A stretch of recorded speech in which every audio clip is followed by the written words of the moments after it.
Pour aider votre exploration en Feldenkrais, puisque parfois les explorations sensorielles sont un petit peu compliquées par le fait qu'on n'a aucune idée de l'anatomie, ou une idée parfois qui est un petit peu faussée, eh bien je vous propose un petit passage par, disons, des points de repère anatomiques. Ici, vous voyez donc les 7 cervicales, qui sont les 7 vertèbres les plus hautes sur la colonne. Plus bas, vous avez donc les 12 vertèbres dorsales, qui sont, ou thoraciques, c'est comme ça qu'on les appelle, qui sont celles qui sont reliées avec des côtes, et puis ensuite, vous avez les lombaires. Donc les vertèbres cervicales, vous constaterez qu'elles sont peut-être un petit peu plus larges que dans l'image qu'on s'en fait. On a parfois une image des vertèbres cervicales qui sont fragiles, toutes petites, etc. Là, vous constaterez qu'on a de bonnes raisons, disons on est tout à fait équipé pour être en équilibre sur la tête. Certaines personnes, en particulier en yoga, vont faire des équilibres sur la tête. Alors évidemment, il faut prendre soin de ces cervicales et il ne faut pas le faire n'importe comment, mais vous constaterez qu'on est peut-être un peu plus solide qu'on ne le croit. Donc vous avez une certaine largeur.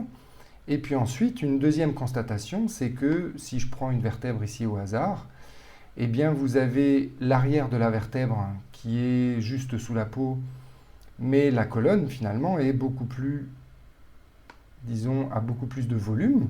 Là, vous avez donc ce qu'on appelle une apophyse épineuse qui affleure sous la peau.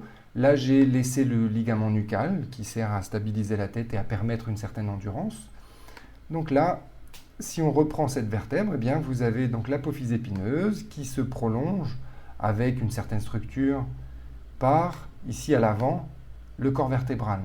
Donc vous avez le corps vertébral qui forme une sorte d'appui, si vous voulez, qui est relié avec des disques intervertébraux. Et puis si on regarde, si on compare les corps vertébraux, évidemment, ils sont beaucoup moins gros que les vertèbres, lombaires, pardon.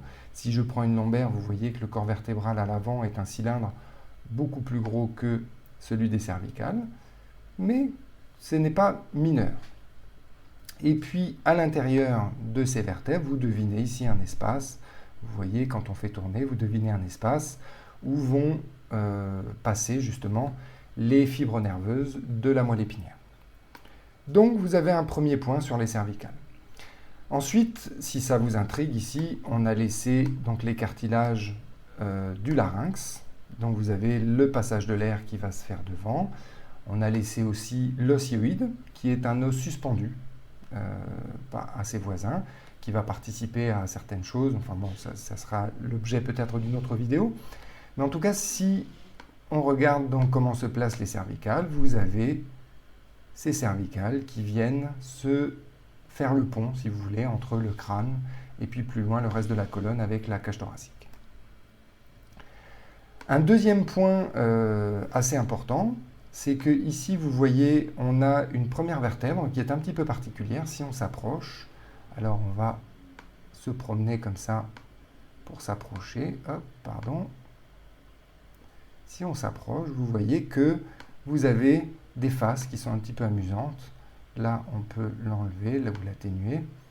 Vous avez ici des endroits qui permettent de faire une articulation, un peu comme si c'était une boule posée sur justement les bras d'Atlas. Donc, vous savez, dans la mythologie grecque, Atlas qui tient le monde.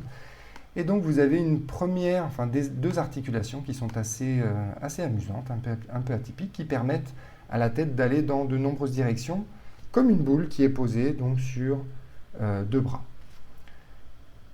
Ensuite, vous avez donc ce qu'on appelle l'axis qui permet très correctement de commencer à faire tourner la tête comme quand on dit non. Donc si vous bougez votre nez à droite et à gauche comme si vous disiez non, eh bien vous commencez à mettre en jeu la deuxième vertèbre, la troisième, etc. Et donc vous avez les autres vertèbres qui vont participer à pouvoir dire non. Si vous dites oui, eh bien là toutes les vertèbres vont pouvoir participer pour pouvoir dire oui. Alors ça peut être plus ou moins haut, et à chaque fois, on peut faire participer certaines vertèbres ou tout en même temps. Ça dépend du mouvement qu'on a envie de faire. Et enfin, vous pouvez faire un troisième mouvement, un mouvement dans un troisième axe, un troisième plan. C'est de fléchir la colonne vertébrale vers la droite ou vers la gauche. Et dans ce mouvement, en fait, vous avez le visage qui reste parallèle, si vous voulez, au mur qui est devant vous. mais vous avez l'oreille droite qui s'approche de l'épaule droite et l'oreille gauche qui s'éloigne de l'épaule gauche, et vice-versa.